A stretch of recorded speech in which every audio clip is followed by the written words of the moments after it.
semua, selamat sore. Perkenalkan nama aku Deve. Saya sekarang bekerja di Perkantas Jakarta sebagai staf mahasiswa dan medis. Senang sekali kita bisa jumpa di dalam sejenak bersama Scripture Union Indonesia, di mana kali ini bentuknya adalah talk show remaja dengan tema Finding Your Self Image. Terima kasih ya teman-teman yang sudah hadir on time, teman-teman keren banget. Dan kalau teman-teman bersedia untuk memperkenalkan diri, kita juga mau saling tahu. Aku juga baru pertama kali, pasti kenal teman-teman semuanya. Bisa memperkenalkan diri di kolom chat, kenalkan namanya siapa dan mungkin home base-nya di mana, atau misalnya kayak aku DV di Jakarta, atau misalnya Damar di mana gitu ya. Ketik aja ya, nanti kita bisa juga saling interaksi melalui kolom chat. Dan kalau teman-teman nggak ada kendala dengan kamera, dengan sinyal, maksud aku, bisa juga open cam. Jadi Kak Jeffrey, aku gitu, dan Kak Bimantoro, dan teman-teman yang lain bisa ngelihat, oh kayak gini mukanya gitu, oh kayak gini wajah si A gitu. Jadi monggo ya open kamera. Nah, selamat datang juga kepada Kak Bimantoro. Halo Kak Bimantoro, salam kenal. Kak Bimantoro ini adalah narasumber kita pada malam hari ini. Nah, teman-teman, udah ada yang menyapa-nyapa. Halo Andiva di Sulawesi Selatan. Kalau bisa open cam, monggo ya open cam. Halo Darni, salam ya untuk teman-teman di Kupang. Kalau bisa open cam juga silakan ya open cam ya. Kita bersatu di dalam doa. Bapa di surga, terima kasih banyak untuk kasih setia Tuhan yang Tuhan nyatakan di dalam kehidupan kami. Sekalipun kami terpisah ruang, waktu maupun juga tempat, tetapi bersyukur kepada Allah melalui teknologi yang ada, kami dapat berkumpul pada sore malam hari ini. Kami berdoa ya Tuhan agar kiranya Engkau hadir di tengah-tengah kami, umat-umat-Mu, dalam memuji dan memuliakan nama Tuhan. Dan juga mendengarkan talk show pada sore hari ini kiranya benar-benar memperlengkapi kami. Kami bisa memahami siapa diri kami di hadapan Tuhan. Kami menyerahkan ya Tuhan ibadah ini, talk show ini, kiranya Tuhan kuduskan dan sucikan. Berkati juga hamba-Mu yang akan menyampaikan materi yang ada pada sore hari ini. Berkati tiap-tiap kami Tuhan, berikan juga sinyal yang baik, jauhkan dari segala macam trouble teknis, biarlah kami menikmati keseluruhan acara ini dengan baik dan berjalan dengan lancar. Terpujilah nama Tuhan yang telah menyiapkan ini semua bagi kami. Dalam nama Tuhan Yesus kami berdoa dan kami bersyukur. Amin. Ya teman-teman yang terkasih, kita akan masuk ke dalam talk show yang teman-teman pasti udah tunggu-tunggu nih. Di tengah-tengah dunia dan zaman di mana semua orang bebas berekspresi, bebas menyatakan dirinya, kadang kita ngerasa bingung, kita ini siapa ya? Bahkan di tengah-tengah derasnya postingan orang mengenai siapa diri mereka, kita merasa kadang rendah diri dan merasa bahwa kok aku nggak kayak gitu ya. Kita jadi bertanya, siapa sih aku ini? Di mana kita menemukan identitas diri kita sebenarnya? Finding Your Self Image adalah tema pembahasan talk show kita pada malam hari ini dan akan dibawakan oleh Kak Bimantoro. Izinkan aku memperkenalkan siapa Kak Bimantoro ini. Kita akan melihat CV Kak Bimantoro ya. Kak Jeffrey ya. Ya, nama beliau adalah N. N-nya apa? Nanti teman-teman bisa kepoin siapa sih Kak N-nya ini gitu ya, bisa nanti ya.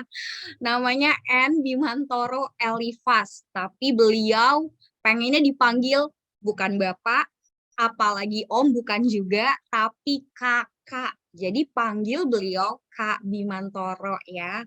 Kak Bimantoro ini beliau sudah berkeluarga dari satu suami ya Kak ya. Dari satu istri, kok suami sih, satu istri ya Kak.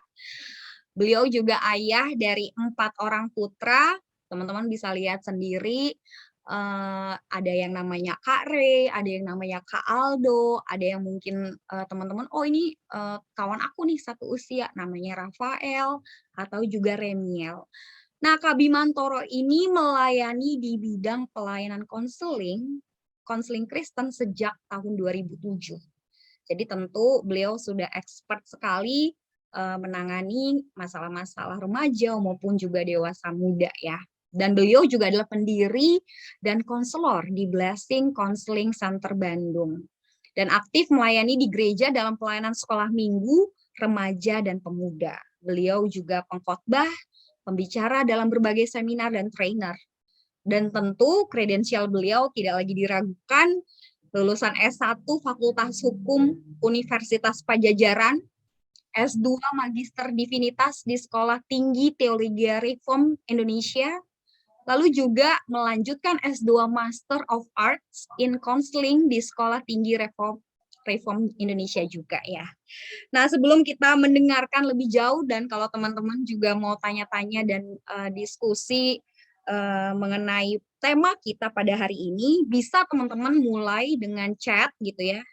Di kolom chat, kalau ada pertanyaan nggak apa-apa, sampaikan saja di chat. Tapi kalau teman-teman sungkan, malu, boleh juga chat private ke KDV.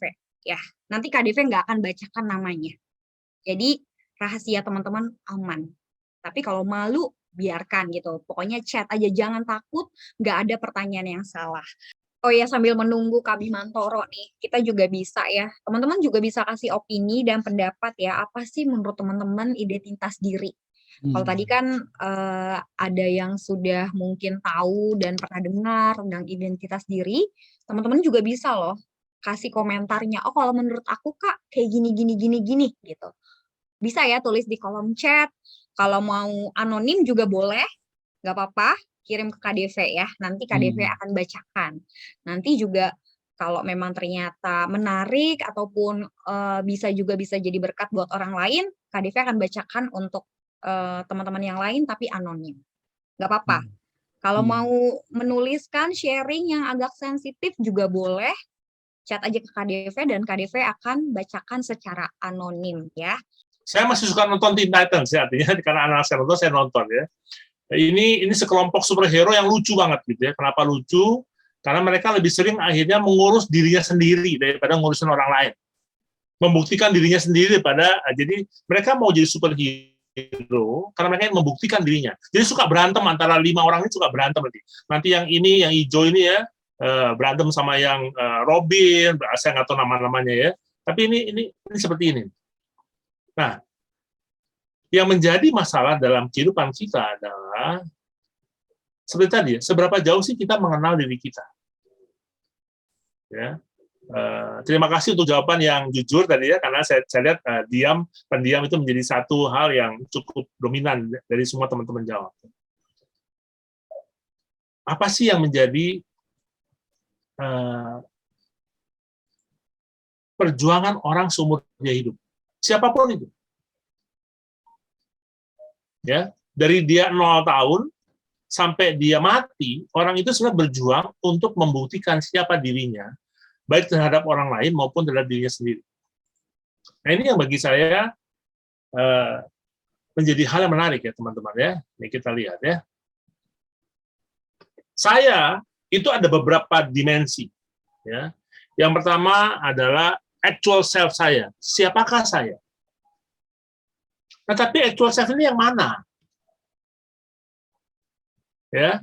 Bimantoro yang ada di depan kalian itu apakah actual self saya atau bukan? Siapa yang lihat? Actual self itu ada macam-macam teman-teman. Ada ideal self-nya. Ideal self itu pasti saya ingin menjadi seperti siapa? Kalau saya mau jadi Superman, ya, saya mau jadi seperti misalnya Barack Obama, atau saya mau jadi seperti Presiden Jokowi, itu ideal self. Apa yang saya inginkan? Sementara ada lagi ideal social self. Bagaimana orang lain menginginkan saya? Oh, apa sih yang papa mama saya inginkan dari saya? Apa sih yang istri saya inginkan dari saya? Apa yang anak-anak inginkan dari saya? Apa yang gereja inginkan dari saya? Apa yang orang lain inginkan dari saya? Ya. Lalu ada expected lagi ya. Jadi bagaimana mereka mengharapkan ya, melihat dirinya di masa depan. Nah, ini teman-teman misalnya ya, ini usianya berapa tahun nih kira-kira KDV ya? SMA, kuliah, Ya, SMP, SMA, SMP, SMA, SMP, SMA, oke. 5 tahun lagi kalian menjadi apa sih? Oh, ada menjadi dokter, ada menjadi mungkin karyawan, ada menjadi pengusaha, apapun itu expected self. Tapi juga ada social self. Artinya apa sih? How people feels others. Jadi bagaimana? Kalau tadi harapan orang, sekarang bagaimana orang melihat saya sih? Nah, ini semua sebetulnya membentuk namanya self concept. Oke, sampai di sini kalau ada mau bertanya silakan ya. Tadi chat ke KDV atau chat di chat umum kita ya. Lalu apalagi sih? Nah, sehingga ini yang tadi sebetulnya saya berharapkan bahwa yang muncul adalah sesuatu yang baik. Oh, saya adalah orang yang bertalenta, saya adalah orang yang important, penting, saya adalah orang yang dikasihi, saya orang yang penting, saya adalah orang yang unik, saya yang spesial, saya yang orang yang indah, beautiful, saya yang amazing, ya, saya orang yang great, ya. Ini kan hal-hal baik yang sebenarnya kita pengen. Nah, yang jadi masalah terbesar dalam kehidupan kita adalah ketika kita mau menemukan siapa saya, yang paling besar siapa yang mempengaruhi? Siapa sih yang mempengaruhi kita memikirkan tentang siapa sih ideal kita itu siapa?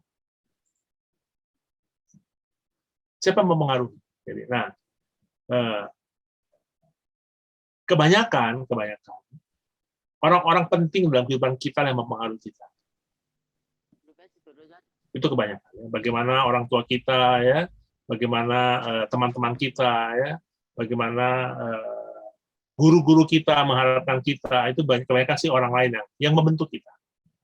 Tapi kalau saya tanya sekali lagi teman-teman, ya, siapa yang lebih mementingkan pertanyaan ini? Oke, ada beberapa hal. Ya, saya diminta untuk cepat kasih ya, sebelum ada pertanyaan dari KDP ya. Yang pertama, teman-teman harus mengidentifikasi kekuatan teman-teman. Menemukan dan menikmati apa yang teman-teman kuasai dapat meningkatkan suasana hati dan pemikiran positif teman-teman. Saya waktu remaja itu paling senang hiking. Saya ikut pramuka, pencinta alam di sekolah saya, di SMP, di SMA ya. Jadi saya senang jalan dari Bandung itu muter jadi di Bandung itu ada Bandung Timur, muter ke Gunung Tauban Perahu, lalu balik lagi ke rumah saya yang ada di Dago. Jalan kaki teman-teman 1 hari 1 malam. Jadi sore kita jalan sampai di rumah saya sore lagi, jadi 1 hari 1 malam. Hujan-hujanan gitu ya, nggak tidur, menikmati matahari terbit di puncak Gunung Tauban Perahu gitu ya. Saya senang sekali. Dan itu meningkatkan pemikiran positif saya. Nah, di situ dari jawaban teman-teman di Mentimeter tadi, pendiam tuh saya artikan seperti saya orang yang senang menyendiri. Itu saya. Jadi berada di alam yang sangat luas itu saya merasa saya sendiri. Lalu apa yang saya lakukan kalau saya ada di rumah? Jadi rumah saya itu, kamar saya di lantai 2, satu-satunya yang di lantai 2, yang lain cuma di lantai 1. Dan dari kamar saya itu ada akses menuju ke genteng rumah. Jadi kalau malam itu, saya suka tidur di atas genteng. Lihat bintang, ya. Wah, itu buat saya indah sekali. Saya seorang yang senang menyendiri dari dulu. Saya nggak suka main banyak sama teman-teman. Oke, sama teman pramuka saya paling ada sekitar nggak nyampe 10 orang, gitu ya. Itu pun kalau kita jalan itu diam-diam aja, nggak ada yang ngobrol, karena kita jalan semuanya asik dengan pikiran sendiri-sendiri ya. Nah, itu ya. Jadi yang pertama, apa yang saya bisa temukan dari kekuatan saya? Nah, ini susah teman-teman ya. Susahnya kenapa? Banyak orang yang kemudian mereka yang menentukan kekuatan kita, bukan kita menentukan. Apalagi untuk teman-teman yang kemudian misalnya ya ikut psikotes, kemudian hasil tesnya dibaca sama orang tua. Wah, ya kalau anaknya hasil psikotesnya itu misalnya superior, maka orang tua punya berbagai macam ekspektasi. Jadi mereka yang menentukan kekuatan kita itu di mana. Zamannya saya masuk sekolah SMA itu harus IPA, karena IPA is the best. Masuk IPS itu adalah anak buangan, kesannya begitu. Apalagi masuk bahasa. Jadi dulu ada IPA, IPS sama bahasa. Saya nggak tahu sekarang adanya apa ya. Setahu saya sih paling cuma 2 ya. Ya IPA sama IPS saja. Jadi kalau orang yang nggak masuk IPA adalah orang-orang yang tanda kutip itu kelas 2 di sekolah. Nah, sehingga saya mikir ya, tujuan saya apa sih? Lulus SMA saya mau apa? Ya. Ternyata ada banyak teman-teman saya masuk IPA, tapi kemudian kuliahnya kayak saya, fakultas hukum, ya, kuliahnya kemudian di fakultas sosial, ya, atau mungkin ada yang sastra, padahal IPA. Lalu buat apa belajar fisika, kimia, matematika yang rumit-rumit itu? Tapi karena orang tua mewajibkan kita, kalau kamu nggak masuk IPA, berarti kamu bodoh. Wah, bahaya sekali.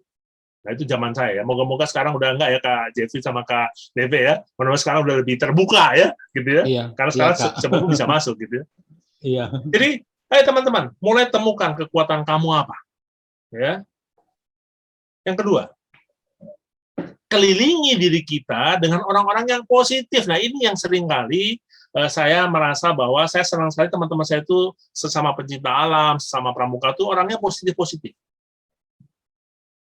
Tapi yang jadi masalah, itu kan teman-teman cuma jam sekolah, ya. Bagaimana dengan di rumah? Apakah rumah menjadi pengalaman yang positif buat kita? Nah, saya berharap orang tua teman-teman, ya, entah itu kakek atau nenek, ya, atau om atau tante adalah lingkungan yang positif. Artinya apa sih? Orang-orang yang cenderung menaikkan suasana emosi Anda. Ya, bukan orang-orang yang menekan Anda. Ya, jadi hati-hati sekali teman-teman ya. Ternyata lingkungan yang positif akan sangat menentukan.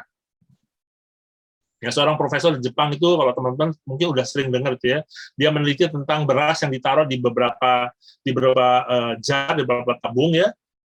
Lalu yang satu dia puji terus, yang satu dia cuekin, yang satu dia marah-marahin setiap hari. Ternyata beras yang dicuekin itu busuknya antara 3-4 minggu saya lupa. Tapi beras yang dimarahin setiap hari, dia membusuk lebih cepat. Anehnya, ketika beras yang dimarahin tiap hari, beras yang didiemin mulai busuk, beras yang dikasih kata-kata pujian itu tidak busuk ketika yang lain sudah busuk. Artinya, teman-teman, kata-kata yang masuk di telinga kita, itu akan sangat mempengaruhi siapa kita. Jadi carilah lingkungan yang positif, ya.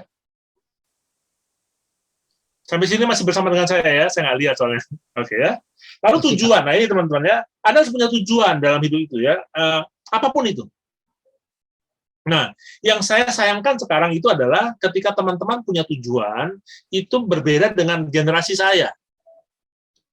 Sekarang tuh anak-anak kalau ditanya cita-citanya jadi apa? YouTuber, ya, TikTokers gitu ya, Instagramers gitu ya. Jadi orang-orang yang di media sosial itu aktif. Kenapa? Karena dengan media sosial ada banyak anak-anak muda usia 22 tahun sudah jadi miliarder. Pakai jam yang harganya miliaran, pamerin di TikTok, pamerin di Instagram.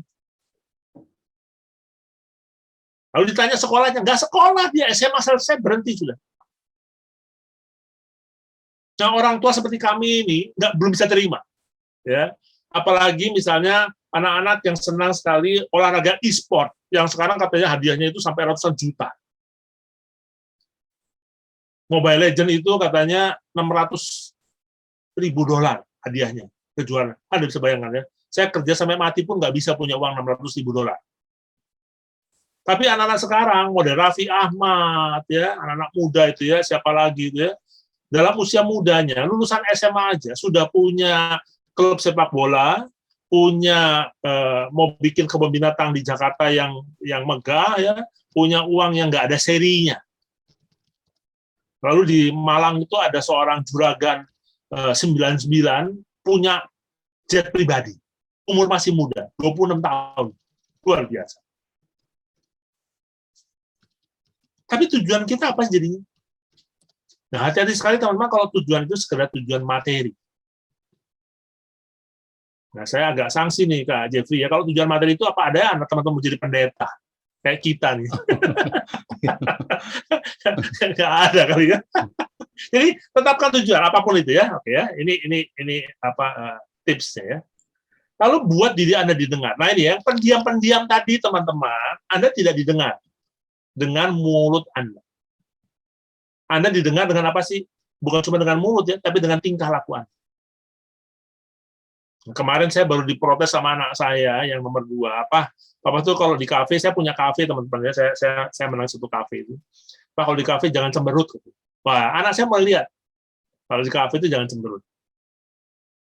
Jadi suara saya didengar sama dia, tapi nggak kedengaran kalau dari itu. Tapi artinya apa sih? Kita mesti terbiasa menyatakan pendapat kita. Jangan hanya dipendam. Nah, belum tentu semua orang tua sanggup menerima pendapat ya, belum tentu ya. Tapi cobalah itu. Ada banyak anak-anak seperti saya ya, saya itu dibesarkan oleh orang tua yang cukup dominan ya. Jadi suara kami itu nggak didengar. Jadi kalau zaman saya itu mau bantah papa saya itu nggak berani. Wah, kenapa kalau saya bantah hukumannya ada, gitu ya. Kalau anak sekarang mungkin lebih berani. Ya. Tapi cobalah Anda bagi teman-teman khusus yang pendiam itu, Anda coba mulai bicara.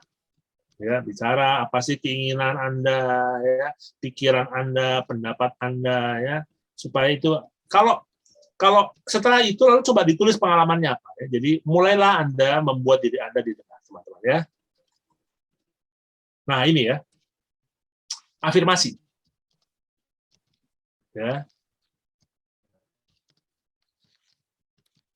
sebelum kita masuk sini Kak DV, saya kasih lagi satu link lagi ya, buat kita jawab lagi di Mentimeter ya. Coba teman-teman sekarang jawab yang kedua di Mentimeter yang tadi.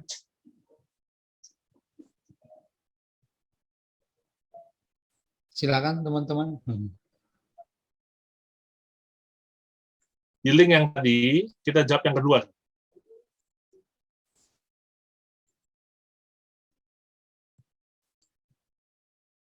Yang pertama tadi ya. Sekarang yang kedua.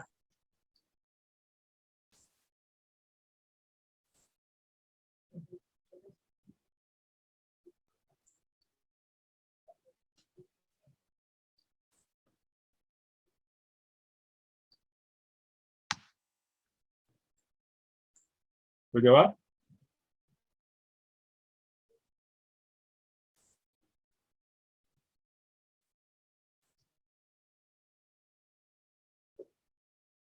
Dari 12 orang yang ngisi,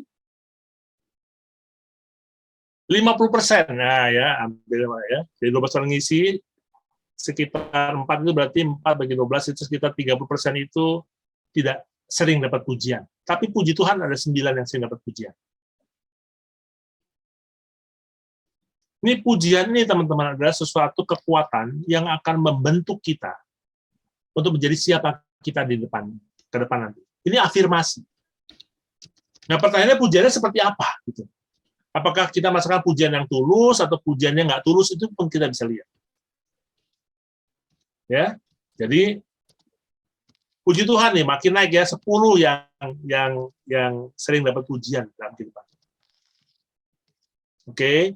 Nah, ini yang bagi saya itu kunci dari self esteem yang sehat. Seseorang anak yang mendapatkan pujian yang wajar dalam kehidupannya akan menjadi anak yang kemudian bisa mengenali siapa dirinya. Kenapa begitu? Saya stop sharing yang ini ya, saya balikin lagi ke presentasi tadi ya.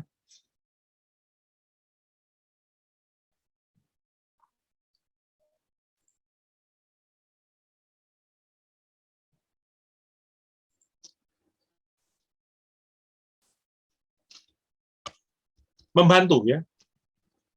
Membaca, menulis pesan positif setiap hari, menjelajahi situs inspirasi ya, pengembangan diri, atau temukan pedoman kalau di internet itu bagaimana cara saya untuk mengembangkan diri saya, itu hal yang baik.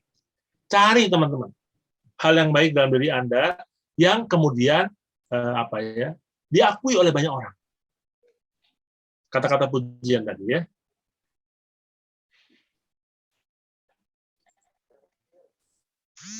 Matikan negatif self-talk. Jadi teman-teman ya, matikan itu. Jangan pernah kamu membicarakan keburukan dalam dirimu. Meyakini, lu ya, saya memang anak yang nggak berguna, saya anak yang nggak pintar, saya anak yang, maaf ya, tolol, saya anak yang goblok, misalnya gitu ya. Sorry ya, saya kata-kata yang anak-anak muda sering curhat di depan saya. Ya, ada beberapa orang tua tuh kalau mengatai anak-anak tuh, aduh kayak begitu. Lalu dia katakan, iya, memang saya anak bandel, memang saya anak yang nggak tahu diri, memang saya anak yang nggak bisa diatur. Nah, sama seperti tadi, ya, kata-kata baik yang kata-kata negatif talk itu kemudian juga menempel pada diri kita.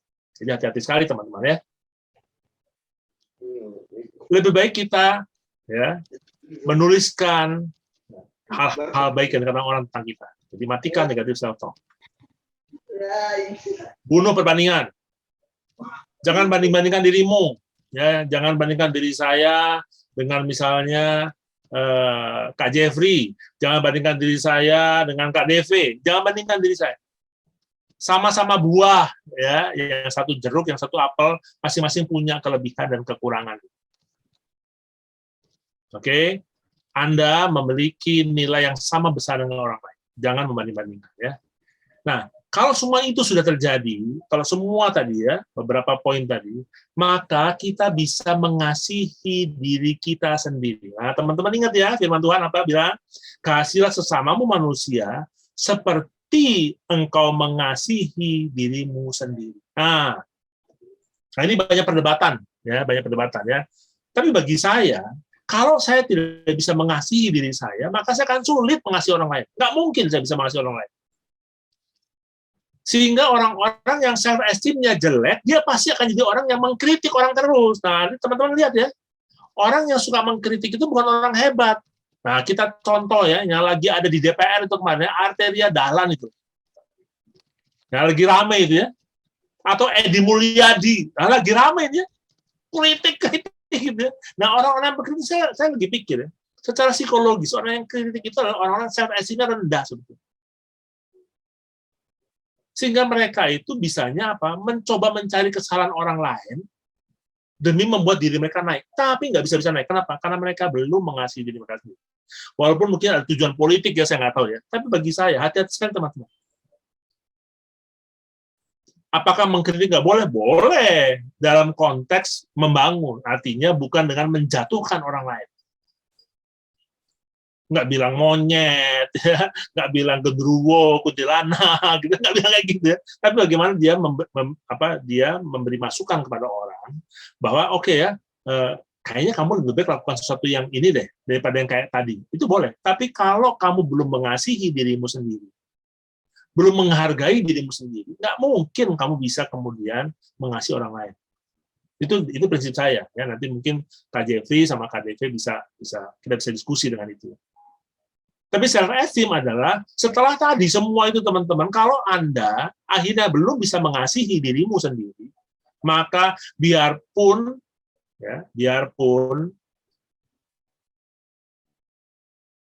kamu punya kekuatan, kamu akan lihat kekuatan itu.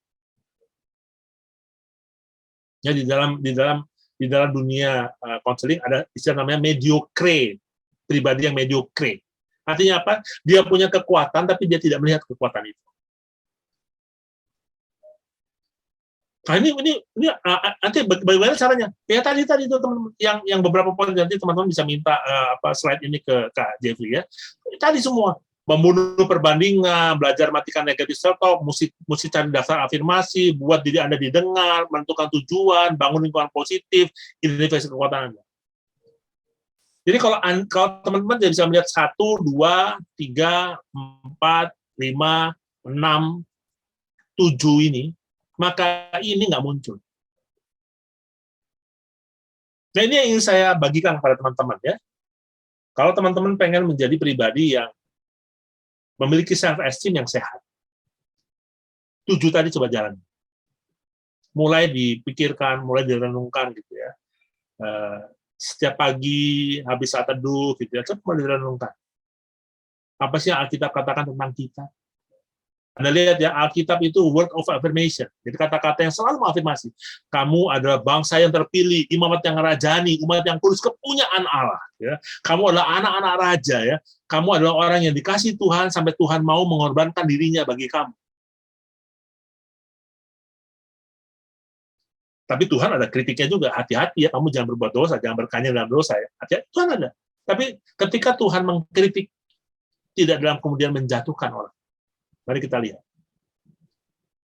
Jadi bagi saya, bolehlah baca dan gali Alkitabnya. Disitulah kamu akan menemukan word of affirmation, ya, lingkungan yang positif. Karena dari situlah bagi saya, apalagi sekarang itu kan udah ada Alkitab yang bicara gitu ya, Alkitab bahasa ya, Alkitab yang disuarakan gitu ya. Bagi saya itu bagus sekali ya, ada background suaranya, ada suara orangnya juga dipilih dengan baik. Gitu. Coba teman-teman, ya. Nah, saya tahu anak-anak sekarang agak susah membaca Kak Jeffrey, ya. Tapi sampai orang tuh bikin audio Alkitab gitu ya. Bagus sekali itu ya. Itu yang kita perlu ya. Ini teman-teman, ayo. Ini ada 7 poin ya. Yang kemudian ujung yang ke-8 adalah kasih dirimu sendiri. Maka kamu akan bisa mengasihi orang lain dan menghargai siapa itu. Kira-kira gitu Kak DP? Terima kasih Kak Bimantoro. Ya. Kak Bimantoro dan juga Kak Jeffrey dan teman-teman sekalian, ini ada beberapa pertanyaan yang masuk di DM aku. Tapi sebelum aku bacakan nih Kak Bimantoro, saya juga mengundang teman-teman kalau mau bertanya, masih ada kesempatan. Kalau mau pertanyaan dibaca oleh teman-teman yang lain, nggak apa-apa, tinggal klik aja ataupun ketik aja di kolom chat. Tapi kalau enggak, mau private DM seperti beberapa teman-teman ini, silakan ya ke KDV juga boleh gitu ya. Dan kalau mau ngomong langsung juga boleh, tinggal aktifin aja fitur raise hand-nya ya. Kak, aku mau tanyakan ada 3 pertanyaan yang masuk ke DM nih ya. Yang pertama dulu Kak, tapi aku parafrase aja ya Kak. Ya, sekaitan dengan jangan membanding-bandingkan tadi tuh Kak. Bagaimana sih sebenarnya kita mengatasi atau adik ini mengatasi rasa minder? Kadang kalau lihat orang lain udah berhasil atau sukses tuh Kak, kayaknya saya belum berhasil kok. Kalau misalnya kayak nilainya lebih baik atau tampilannya lebih baik, secara barang-barang juga lebih branded dia punyanya. Kok saya nggak bisa kayak gitu Kak, gitu. Bagaimana mengatasi rasa minder itu? Kira-kira gitu pertanyaannya Kak Bimantoro. Menurut Kak Bimantoro gimana? Oke, saya minta maaf, saya harus matikan video saya karena bandwidth saya low. Ya, jadi kalau saya nyalakan tadi Kak DP putus-putus suaranya ya. Saya berharap mohon maklum ya, mohon maklum. Ya. Oke, bagaimana saya kemudian bisa tidak minder? Artinya, teman-teman, saya jawab jujur ya, Saya ngelihat kayak Sultan Andara, saya tinggal di Bintaro, teman-teman, Sultan Bintaro gitu ya. Lalu di Bandung ini saya tinggal di apartemen di mana ada satu orang itu punya Mercedes sampai puluhan gitu ya. Saya minder loh, teman. Kadang-kadang saya pikir ya, ngapain saya jadi hamba Tuhan ya? Jadi susah begini. Nah, saya punya kok kesempatan untuk jadi orang yang punya segalanya kok. Kenapa saya nggak mau ya milih ke situ? Begitu kita membandingkan diri kita dengan orang lain, pasti kita minder duluan. Karena kita tidak mungkin membandingkan diri kita dengan orang yang miskin, Kak DV. Nah, itu ya. Nggak mungkin saya membandingkan diri saya dengan orang yang miskin, gitu ya. Oh, saya tinggal di Bandung, saya tinggal di daerah yang padat. Dulu tuh jadi daerah terpadat di dunia, namanya Cicadas. Itu saya ada di situ. Jadi kalau saya bandingkan dengan orang-orang yang di bawah saya, kayaknya jarang. Orang membandingkan diri dengan selalu yang di atas. Nah, apa itu salah? Enggak, teman-teman. Yang salahnya adalah ketika dari minder itu munculnya adalah cemburu. Jadi salah. Harusnya dari minder itu munculnya apa sih? Oke, saya mau jadi seperti orang itu. Nah, ya dulu tuh saya diajarin ya. Kalau kamu menjadi seperti siapa, itu pasang foto orang itu, jadikan dia itu motivasi. Kamu mau kejar orang itu. Dulu saya diajarin kayak gitu. Ya.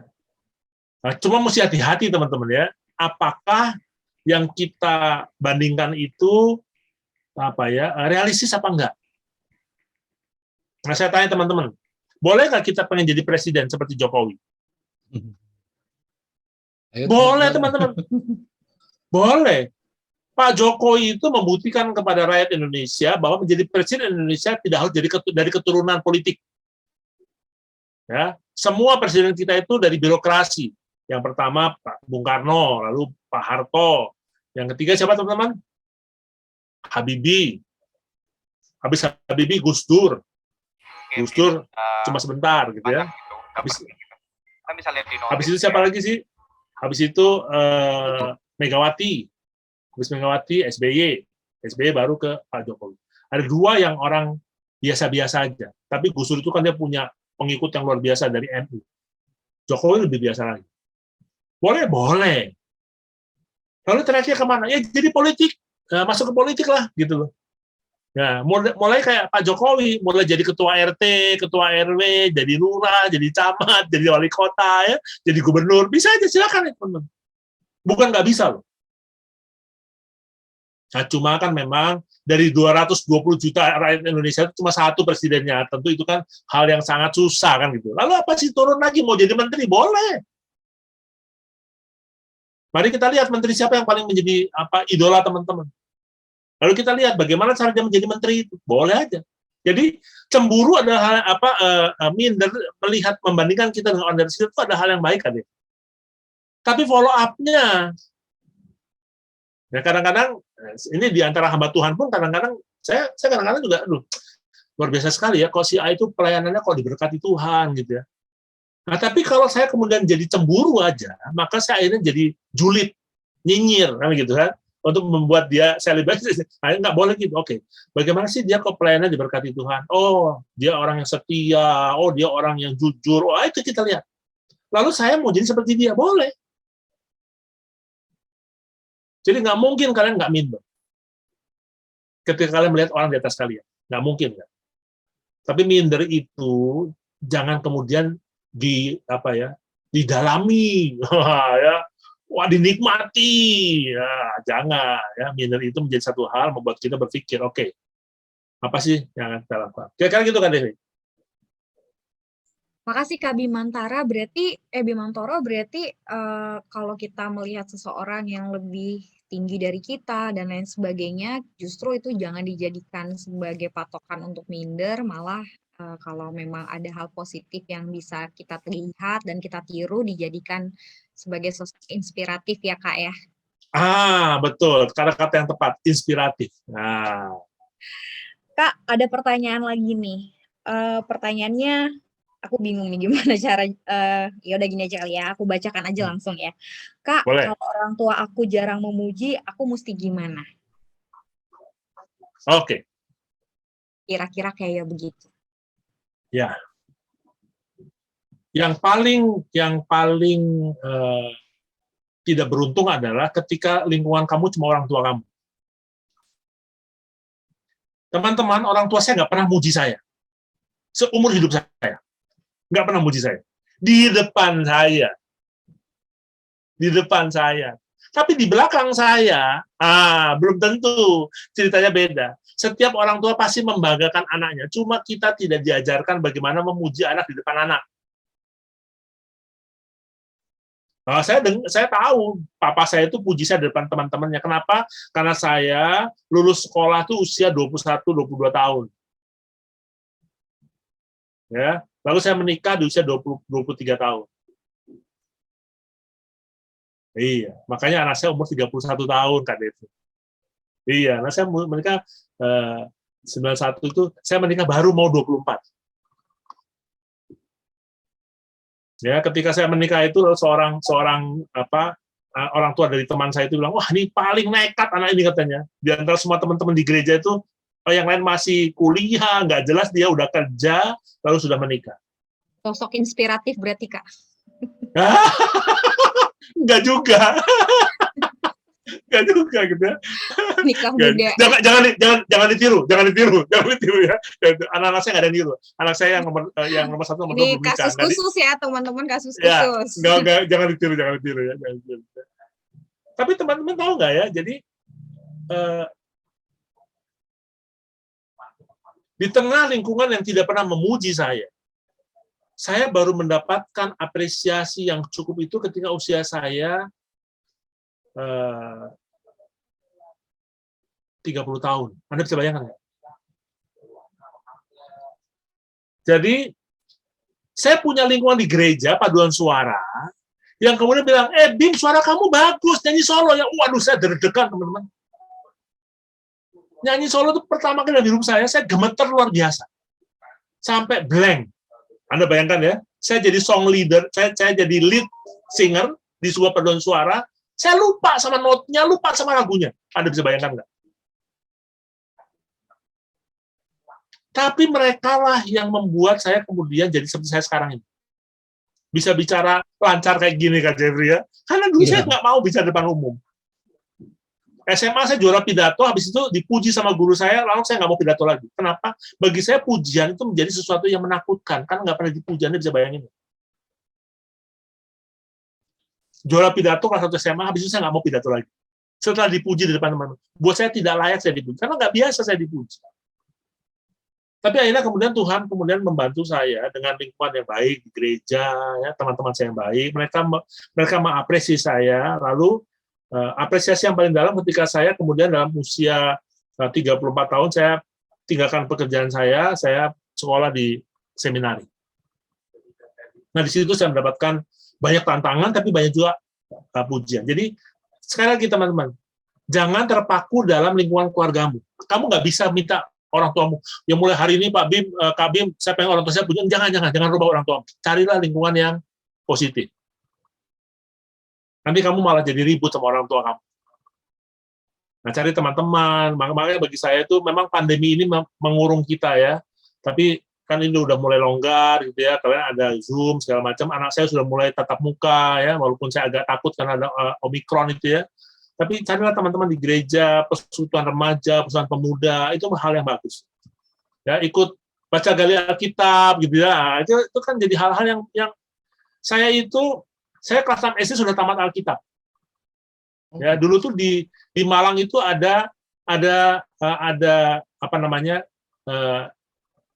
Belajar Alkitab tertulis itu loh Kak Jeffrey, ya. Nah, itu saya tamat loh, punya sertifikat kelas 6 SD loh. Saya tiap hari, jadi dia kirim surat ke kita, lalu saya udah dikasih pos, tinggal kirim lagi, itu saya kirimin. Saya dapat sertifikat, saya sudah tamat baca Alkitab pas sama SD. Nah, dapat sertifikat itu, tapi karena orang nggak bisa dipuji, buat saya, karena untuk bapak saya, tamat baca Alkitab itu nggak ada gunanya. Nggak pernah, nggak ada pujian itu, nggak ada. Saya main gitar, ngapain kamu di gereja, sudah sekolah yang benar, gitu. Itu bapak saya kayak gitu, tipenya. Gitu ya. Jadi, tapi ya tadi ya, Tuhan akan kasih kita lingkungan-lingkungan yang akan memuji kita. Jangan paksa orang tua kita untuk menjadi orang yang menjadi sumber pujian, jangan. Dan ada kasihan mereka ya. Carilah teman-teman gitu ya. Coba mulai cari lingkungan yang baik. Tuh kan teman-teman kan ke gereja ya. Coba di gereja. Saya rasa gereja harusnya menjadi tempat yang paling baik untuk mendapatkan pujian. Ya, pujian yang wajar ya, bukan pujian yang nggak wajar. Kira-kira gitu kan itu. Jadi jangan paksakan orang tuamu. Ya, makasih Kak Bimantoro. Mungkin kalau tadi aku bisa highlight sedikit adalah cari teman yang positif. Itu sekaitan juga dengan tadi materi yang disampaikan sama Kak Bimantoro. Tapi mungkin ada yang bilang, aduh Kak, kan gimana nyari teman di pandemi kayak gini? Nah, dari sini aja nih, 34 orang, kan ada yang dari Sulawesi Selatan, ada yang dari Kupang, ada yang dari Jayapura.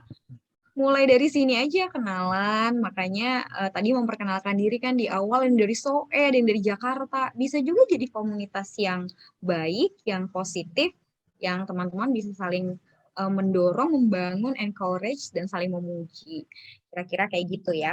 Kak, aku lanjut dulu ya pertanyaan yang berikutnya. Silakan. Kak, saya bingung nih tujuan hidup saya apa? Saya bingung kekuatan saya apa? Ya. Gimana nih? Ini Kak? Kita tarik lagi ya. Makanya kamu mesti punya orang yang bisa memahami kamu. Punya lingkungan yang bisa memahami kamu. Ya. Tapi secara umum tujuan kita orang Kristen adalah bagaimana kita memuliakan Tuhan melalui kehidupan kita. Itu secara umum. Caranya bisa macam-macam. Ya, tidak semua orang terpanggil menjadi hamba Tuhan, tidak semua orang terpanggil menjadi birokrat, tidak semua orang terpanggil menjadi dokter. Caranya macam-macam.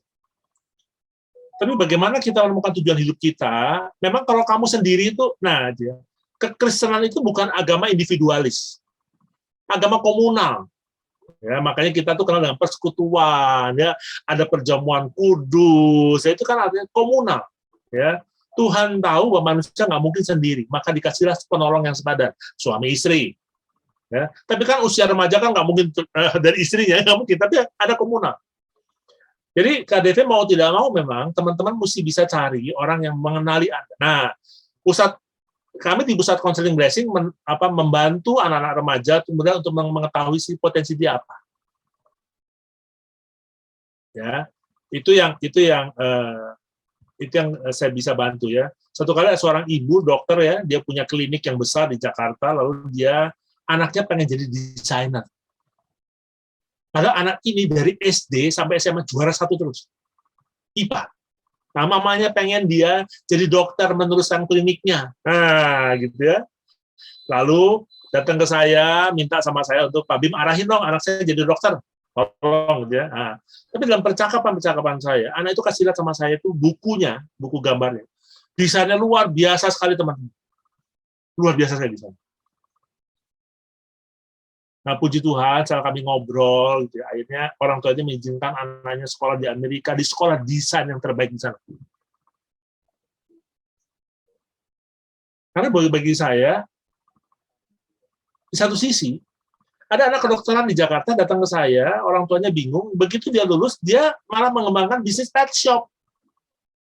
Jadi kedokterannya nggak dipakai. Padahal papanya bilang, Pak Bim ini udah ratusan juta saya keluarkan uang, udah lulus, dia nggak mau jadi dokter, nggak ambil profesi, dia kembangkan bisnis pet shop, jualan kelinci, jualan landak, gitu. Dia lebih senang itu katanya. Lalu dia ngomong gini, Om tahu nggak, hasil saya jualan binatang ini lebih besar daripada saya jadi dokter sekarang. Astaga. Tapi kenapa kamu lulus? Kenapa kamu lulus dari dokter? Saya sekedar mengikuti kemauan papa saya aja.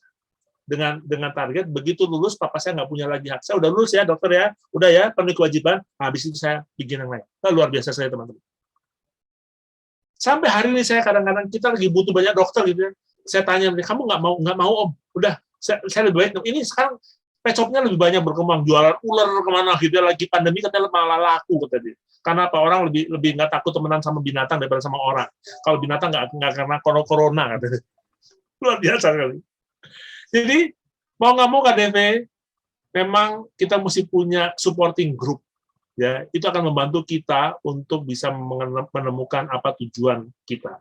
Kalau memang teman-teman mau, ada tokoh-tokoh yang luar biasa ya seperti para konselor itu ya. Kalau di Scripture Union itu ada ketuanya itu dia menguasai sekali ya tentang remaja ya. Dia bisa kasih kalian itu nanti kuesioner untuk minat dan bakat ya, Bu Vivi Handoyo namanya. Itu walaupun dia udah senior tapi dia memang dia guru saya ngajarin psikologi remaja ya. Dia tahu betul ya tentang karir segala macam. Nah, teman-teman bisa cari bantuan ke counseling center atau ke psikolog Kristen di tempat teman-teman berada di kota-kota. Saya berharap sih semua kota udah ada ya kayak gitu ya. Itu salah satu bisa membantu juga mengenali apa sih kekuatanmu, lalu bisa mulai tarik tujuannya apa sih, apa minatnya. Kira-kira gitu Kak Devi. Makasih Kak Bimantoro. Kalau memang sekarang ini momennya teman-teman lagi eksplorasi sama banyak hal, nggak usah tertekan, harus sesegera mungkin tahu pastinya mau gimana sih, nggak apa-apa gitu. Itu juga balik ke tadi slide terakhirnya Kak Bimantoro ya, belajar mengasihi diri, belajar bersabar sama diri. Oh ya nggak apa-apa, memang waktu orang beda-beda, ada yang udah tahu langsung gitu, mau menikah cepat seperti Kak Bimantoro, atau mau jadi hamba Tuhan, langsung tahu kayak Kak Jeffrey gitu. Nggak apa kalau teman-teman masih dalam tahap explore, kayak lihat-lihat dulu, coba-coba dulu gitu. Ya. Kak, ada pertanyaan di chat dari Edelyn Neri. Halo Edelyn, shalom Kak, shalom. Saya mau nanya, terima kasih tapi sebelumnya sama Kak Bimantoro nih itu penjelasan yang sangat kena dengan masa remaja saya saat ini. Jadi berbicara tentang identitas diri, saya yang notabene-nya masih remaja, masih mencari jati diri saya. Nah, bagaimana caranya ya, Kak, untuk menemukan jati diri dan identitas saya sebagai anak Tuhan? Terima kasih. Ya, nih gimana menanggapi Edeline nih, Oke. Kak Bimantore ya? Adeline, coba Adeline berdiri ngadap cermin. Ya, itu dulu. Ketika kita menghadap cermin, coba mulai kita tulis. Siapa sih sosok yang ada di cermin itu? Ya, ini cara kita untuk mulai belajar. Ya, tulis saja. Jadi di dalam dunia konseling itu ya, kami mencoba untuk membawa klien kami itu ke bird eye view, jadi pandangan burung. Ya, jadi dia saya bawa ke atas ya, lalu melihat dirinya itu sebagai orang, sebagai objek yang dia teliti sendiri. Jadi pandang cermin oke. Tapi maksud saya ini bukan suasana kebatinan ya, bukan itu. Pandang cermin aja, kamu lihat cermin. Oke, siapa sih diri saya? Oke, tadi kenali siapa saya dulu. Nah, ada banyak kemudian ketika saya mengadakan workshop ya tentang remaja, tentang self ini, kebanyakan mereka lebih mudah menulis tentang kelemahan mereka, KDV. Wah, cepat sekali, 5 menit kelemahan itu bisa jenteng, ada 20, ada 30 gitu ya. Tapi begitu tentang kebaikan, susah. Nah, ya, cuma 5, ada yang 6, ada yang 10, ada yang banyak juga. Jadi orang-orang yang tidak terbiasa mengenali kekuatan itu memang jadi susah mengenali siapa dia yang positif. Jadi tolong lihat dulu ke cermin, lalu carilah dirimu yang positif yang bisa kamu apresiasi. Cari dulu. Mulainya dari situ. Kak, gimana yang muncul kok yang negatif-negatif? Nggak apa-apa, tulis yang negatif itu, lalu kamu lihat, benar nggak sih? Kalau benar, misalnya, saya adalah anak yang pemalas, misalnya ya, beda cermin. Kenapa sih? Oh ya, kamarnya berantakan, ya, bangun tidur karena udah kebiasaan PJJ, ya, bangun tidurnya juga jadi seenaknya aja, habis absen dia tidur lagi, matikan video, anak-anak saya suka gitu tuh, saya lihat gitu ya, saya cek gitu ya, waduh, ini kemana, kasihan benar gurunya ya, gurunya tuh ngelihat, enggak, semuanya tutup video semua, jadi gurunya nggak tahu ini anak lagi belajar apa enggak gitu ya, udah diwajib-wajibin, alasannya, maaf miss, sinyal saya nggak bagus, nah, udah gitu kan guru udah mati gaya dari dia, nggak bisa apa-apa gitu ya. Nah, atau tiba-tiba ada putus hilang, lalu ada WhatsApp-nya, maaf miss, saya internet saya mati, nah, kayak gitu. Kan udah nggak bisa apa-apain, kebiasaan begitu.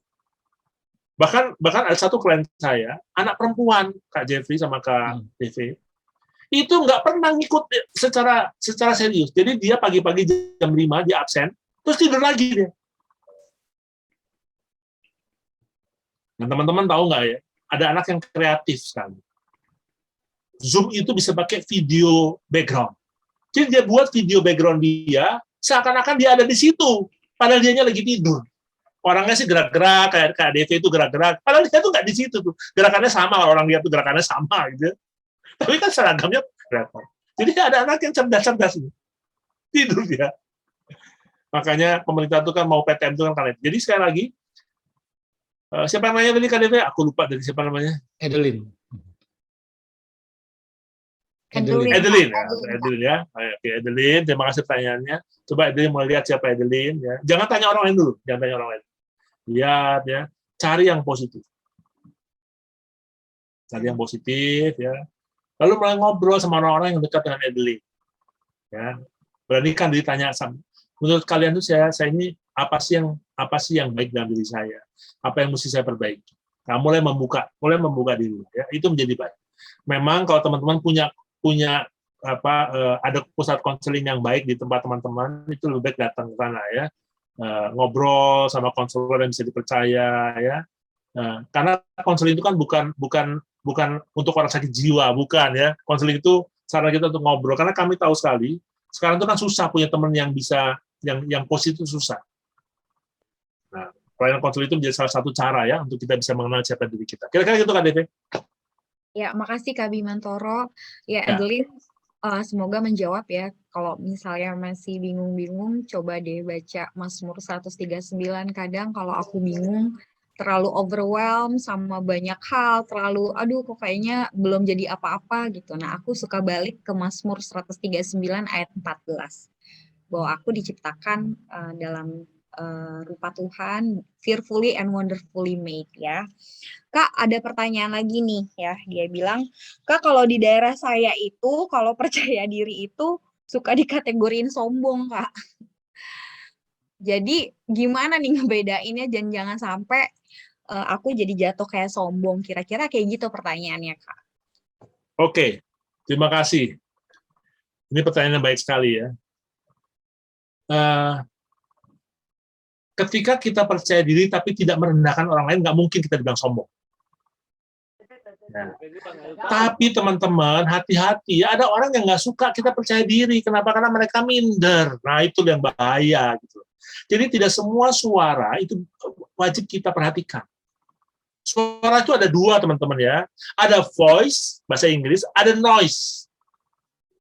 Ya, ada voice yang mesti kita dengar. Itu suara-suara yang positif. Tapi ada noise, bising, teman-teman. Bising. Jangan didengarin. Selama kita percaya bahwa saya percaya diri, itu bukan kemudian saya menginjak orang lain. Boleh dong. Percaya diri itu harus, teman-teman. Cuma bahayanya, bagi penanya ya, kadang-kadang orang yang percaya diri itu memang satu keping dengan sombong. Kenapa? Ketika dia terlalu percaya diri dan dia tidak menghargai orang lain. Nah, ya, dia sering kemudian merendahkan orang dengan tatapan mata yang merendahkan, kata-kata yang melukai. Ya, itu hati-hati sekali. Nah, itu bukan orang percaya diri itu. Itu orang sombong. Ya. Dan saya percaya sama saya, orang sombong itu sebetulnya sama seperti pepatah gitu ya, tong kosong nyaring bunyinya. Nah, ya hati-hati ya. Jadi orang sombong itu dia taunya sedikit, perasaan taunya banyak. Itu beda sama percaya diri. Itu dua hal yang berbeda jauh, Kak Devi. Jauh gitu ya. Sombong sama percaya diri itu jauh. Ya. Orang percaya diri adalah orang yang firm, yakin dengan siapa dirinya, dan dia mau berbuat baik untuk orang lain dengan kepercayaan diri. Bagi saya itu aja pesannya. Ya, tapi hati-hati teman-teman ya, ada voice, ada noise. Kalau kamu percaya diri kamu baik, ada noise yang iri sama kamu, jangan dengarkan. Lihat voice-nya. Nah, oke, ada voice, ada noise. Terima kasih Kak Devi udah dicatat. Iya, Kak Bimantoro bener banget ya. Kadang kita pengen boost kepercayaan diri kita, malah jatuhnya jadi kayak sombong gitu. Kita juga mesti terus tanya ke diri kita ya, Kak ya. Ini kalau ada reaksi dari orang lain, ini aku sedang bener nggak sih lagi percaya diri atau sombong? Dan kalau merendahkan orang lain, kita harus bener-bener hati-hati, jangan sampai kita jatuh malah jadi orang yang sombong, bukan orang yang percaya diri ya. Betul.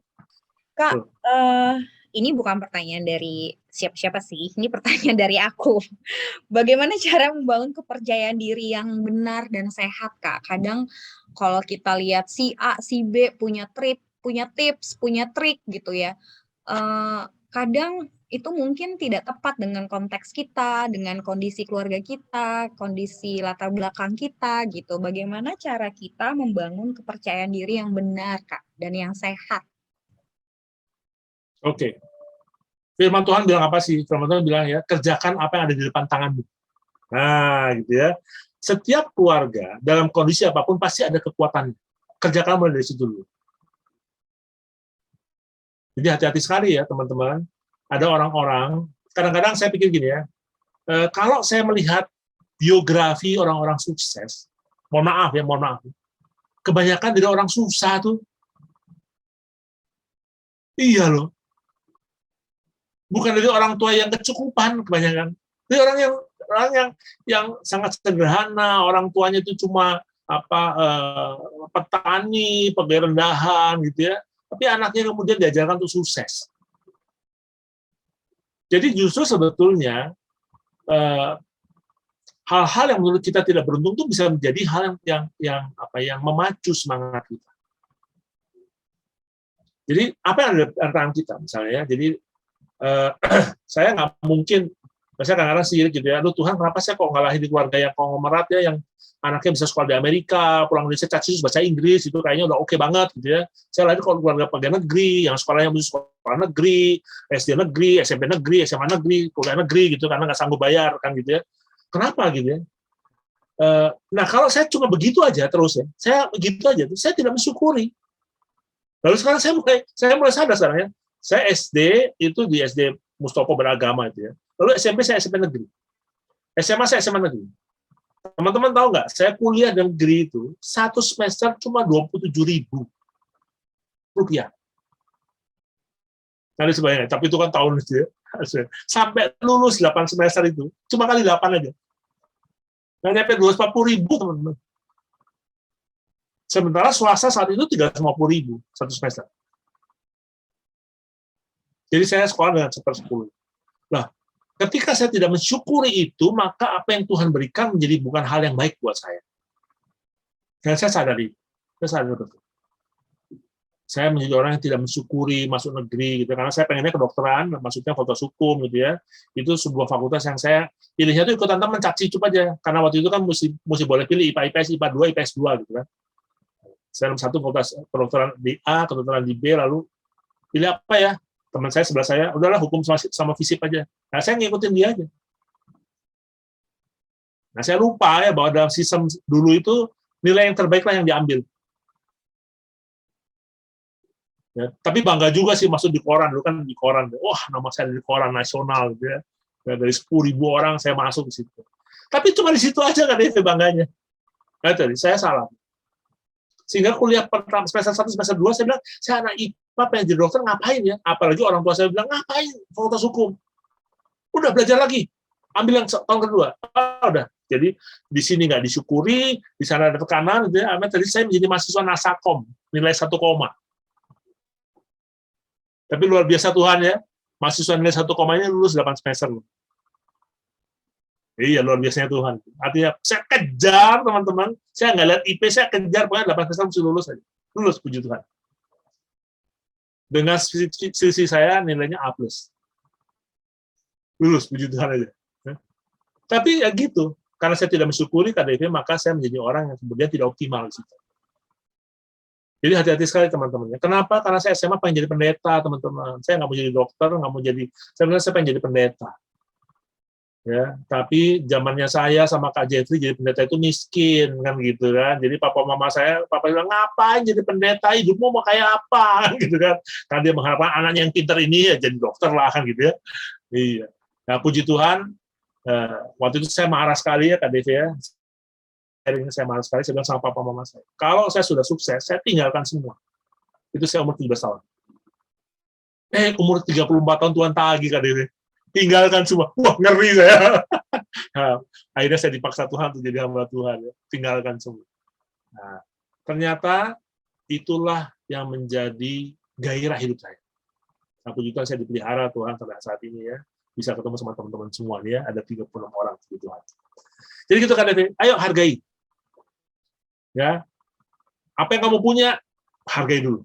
Nah, tadi ya, kalau kamu cemburu boleh, melihat orang lain boleh, tapi jangan dibawa itu menjadi sebuah jadikan itu motivasi. Bisa kok. Ada banyak orang sukses itu dari orang-orang yang biasa-biasa aja. Nah, ini penting banget nih. Aku seneng banget ini menjadi pertanyaan terakhir sekaligus juga aku pikir jawaban yang udah dijelasin tuh cukup merangkum apa yang jadi tema kita Finding Your Self Image itu. Selain dari berkaca pada firman Tuhan, tapi juga belajar mensyukuri. Itu langkah praktis banget ya teman-teman gitu ya. Gitu ya Kak ya. Menerima apa yang kita punya yang datangnya dari Tuhan dan belajar mensyukuri tiap hari, itu pelan-pelan akan membangun rasa cukup dan membangun kepercayaan diri kita kemudian. Ya Kak. Ya Kak, terima kasih banyak nih tanya jawabnya. Materinya udah kurang lebih 1 jam, nggak berasa banget. Ya teman-teman nanti kalau memang masih mau tanya-tanya. Browset kita nih. Iya gitu bisa gitu. Atau juga bisa drop pertanyaan di IG-nya scriptureunion_id ya. Nah teman-teman mari kita beri applause dong buat Kak Bimantoro melalui reaction. Kasih tanda love, kasih tanda tepuk tangan, apapun, ada jempol. Kita ucapin terima kasih kepada Kak Bimantoro. Teman-teman juga bisa sampaikan melalui kolom chat ya. Terima kasih juga untuk pertanyaan. Ternyata Bu Vivi ada di sini ya. Iya, ada nih Pak. Saya nggak lihat tadi. Namanya disebut saya nggak lihat tadi. Terima kasih juga ya buat teman-teman yang udah nanya. Keren, berani bertanya, berani menyuarakan suaranya, voice tadi. Terima kasih sudah mengutarakan unek-uneknya juga ya. Semoga menjadi berkat jawaban-jawaban yang telah disampaikan. Terima kasih buat kita semua. Saya akan kembalikan kepada Kak Jeffrey ya. Terima kasih.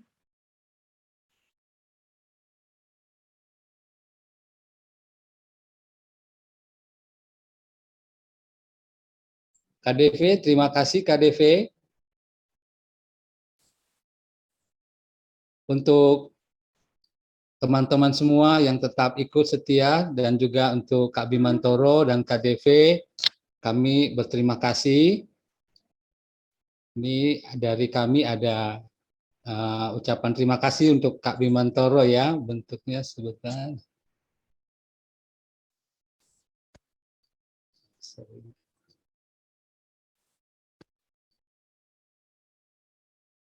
Baik, Kak Jeffrey akan masuk langsung ke pengumuman ya, teman-teman ya.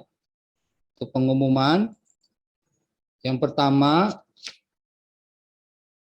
atas nama Scripture Indonesia, sekali lagi mengucapkan terima kasih kepada Kak Bimantoro dan KDV.